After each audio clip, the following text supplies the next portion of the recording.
The season has changed. The bondage of your barren winter has ended, and the season of hiding is over and gone. The rains have soaked the earth and left it bright with blossoming flowers. The season for singing and pruning the vines has arrived. I hear the cooing of doves in our land, filling the air with songs to awaken you and guide you forth. Can you not discern this new day of destiny breaking forth around you? The early signs of my purposes and plans are bursting forth.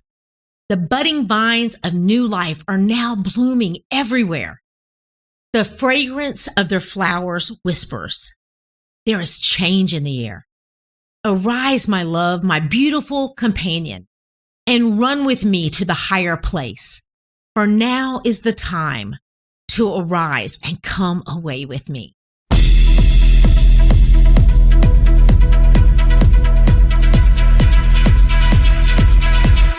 Hi, friend.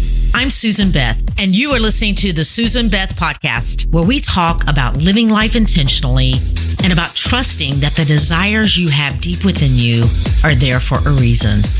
I believe that the creator of the universe put those desires within you and that they are pathways to your purpose. My desire is that this would be a space that encourages you to lean in and to hear the whispers of the divine, and that you would be reminded of things that I honestly believe you already know.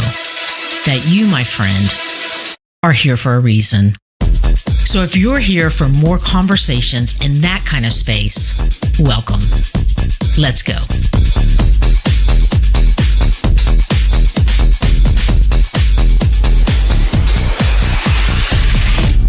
Hey, thanks for being here. Today's episode, it's from a few seasons back, and I was reminded about it this past week as I've had the urge to dive into some cleaning and some different projects around the house. And I remember that I did an episode about spring cleaning that was called Spring Cleaning Spirit, Soul, and Body. So I went and found it, and I wanted to share it with you guys as we are heading into the season of spring. And speaking of heading into spring, and if you receive Sunday emails from me, then you already know this, but the She is Awakening Spring Journal is now available to order.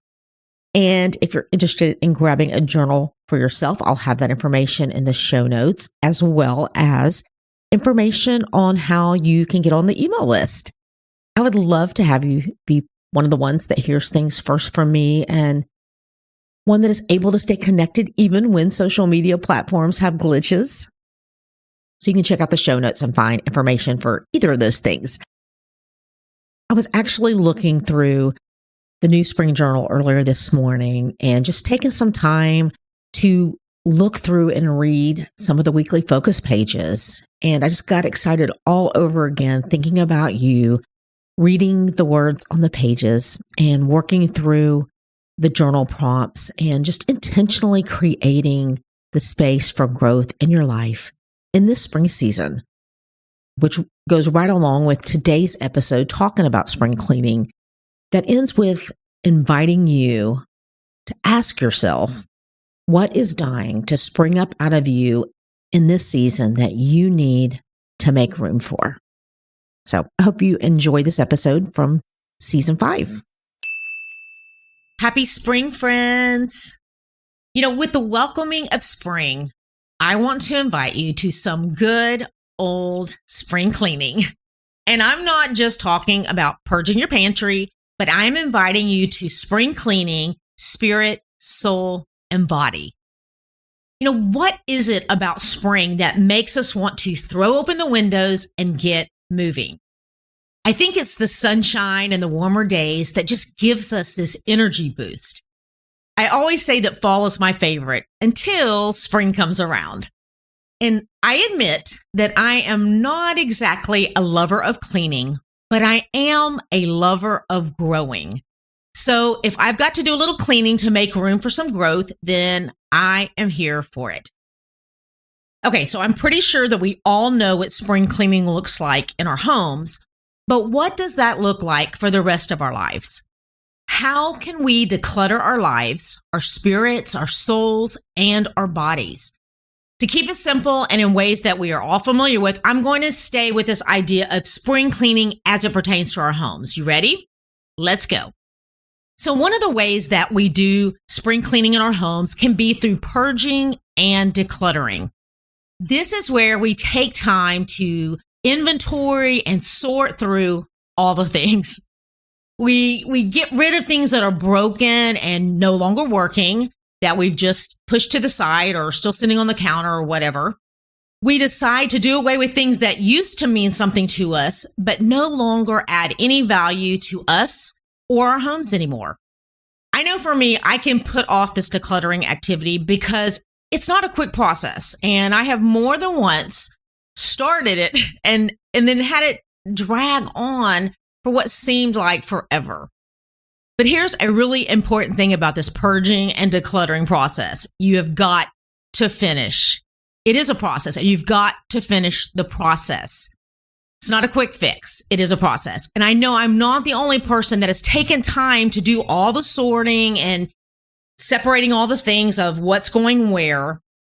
And at the end of that, either move that stack or stacks of things to another side of the room or another part of the house or a trunk of a car, which means we are still in possession of it. We are still lugging it around. I think it was last spring that I shared on the podcast how I was finally letting go of some of the things that I had sorted through myself for the past several years. I had this big aha moment as I found myself agonizing as I sorted through some of the exact same things that I had sorted through for the past several years. I would sort through all these things and put them in the piles only to end up keeping most of everything again. And the aha moment was I realized that I was guilty of doing this exact same thing in other areas of my life. I kept hanging on to things that no longer fit me anymore, or things that I used to love, but I hadn't for a while. But for some reason, I still struggled with completely letting go of whatever that thing was. Maybe that's you. Maybe you can relate to that. Maybe you need to say a final goodbye to things that no longer fit you anymore, physically or spiritually. And trust me, I feel your pain. It is hard when that thing was once a favorite of ours and it brought us so much joy. And I think that's the trigger for us. I think that there's still this element of comfort and familiarity. And I think that's the hard thing for us because when we look at that item or that thing or the relationship or activity, whatever it is, I'm connecting it obviously across the board from our homes to our personal lives. There's still this element of nostalgia, whatever it is, of memories around that thing. And that brought us joy. So it's like it's hard for us to separate that season ending. And we have to reframe that just because something that no longer is serving us in this season doesn't mean it's a bad thing. And it doesn't have to be a negative thing, but we have to realize that it's holding us back from something in our next season that we need to make room for. So we have to stay with the process and finish it out. It doesn't do us any good to just recognize what activities or relationships don't need to take up space in our lives anymore, but we have to take it a step further. We have to finish the process and take the necessary steps to adjust schedules and create boundaries that are going to create the space and make room for what is going to grow in this next season of our lives. Another exciting and positive thing about purging and decluttering is sometimes we discover something once again that brought us joy in our life. Somehow in the busyness of life, something had been placed on top of it and it had gotten lost in a stack of things or whatever the scenario. But we've just gotten busy and something that brought nourishment to our life and brought us joy that we had lost, we find it as we start to move things away and clear out and clean and purge some of these things. We are going to find these hidden jewels that we are reminded once again of, like, oh, this was something that brought life to me. And it's such a gift to find those things. And let me say, some things go missing, and that's a good thing. So when we find them, we're like, oh, I didn't even Realize I had lost this and I don't need this anymore. I've outgrown this. Okay.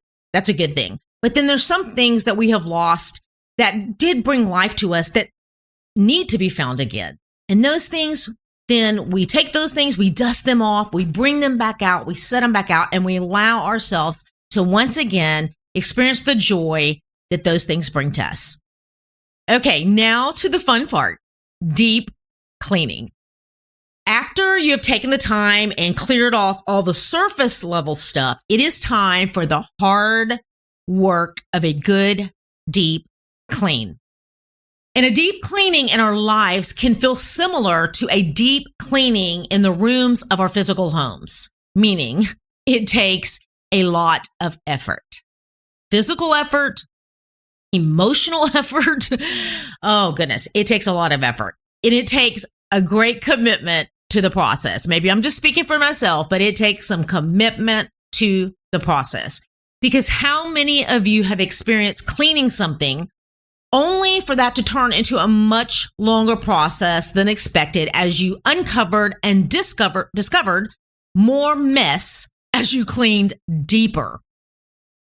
You know, oftentimes you find yourself on your knees when you're deep cleaning away, and you become achy and you become tired because you're not seeing the progress that you're working towards as quickly as you had hoped for. Those stains and those things that have gotten down into cracks aren't easily just swept away. Like I said, we are down on our hands and knees scrubbing. It takes lots of work.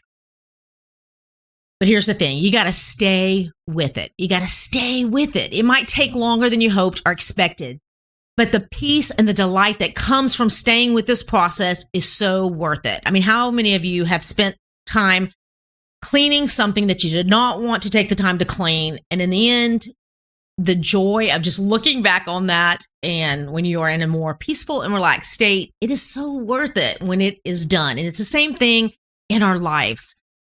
It's not fun when we're in the hard part of working through the deep cleaning of our souls and our bodies, whatever that means for you, because we're all in different situations and different circumstances. So that's going to mean something different for each of us. So whatever that means for you, it's hard work for each and every one of us. It's going to be different things, but it's hard work if we are doing the work.